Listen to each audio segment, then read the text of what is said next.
Well, thank you. I try my best sometimes because I think that sometimes when you do videos online, um, it's hard sometimes to get that explanation out and then get it into a time limit where people's attention can stay focused. But with the Borrow Defense Program or any program, especially when we're talking about federal student loans, there are laws that govern these programs. Not only that, because when you take on federal student loans, there's rights that you have as a federal student loan borrower, and that's as well with dealing with an institution that you borrow federal student loans to attend, and what things you can do to rectify any harm that's been caused to you by these institutions.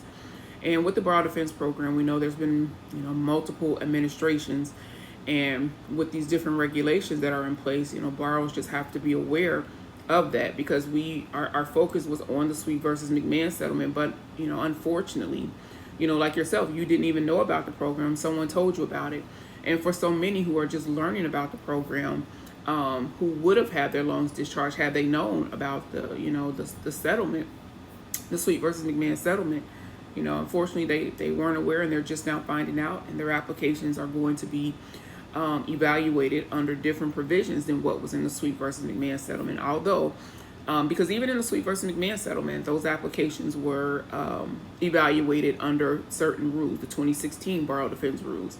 So it's just all of that. And even though we have borrowers who are not a part of the Sweet settlement, whose loans will be evaluated under the same rules that the Sweet versus McMahon, that you guys were, and myself as well, because my loans were discharged under the settlement as well. But there are borrowers who are going to have their applications reviewed under those 2016 set of rules. But again, depending on when their loans were first dispersed, or if they consolidated, that could all change that. But the great thing about it is that the same attorneys, or the same organization, the Project on Predatory Student Lending, that brought the lawsuit against the Department of Education, they're still working on litigation or things on the back end to see what these changes with borrowers who are putting in their applications now, and how the Department of Education is using these regulations to deny applications, if things are being done legally.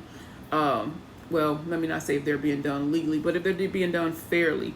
So we'll see how everything plays out. But, of course, borrowers who have a claim against an institution, who've been financially harmed, should absolutely put their borrow defense application in, because we don't know what can happen, in the future.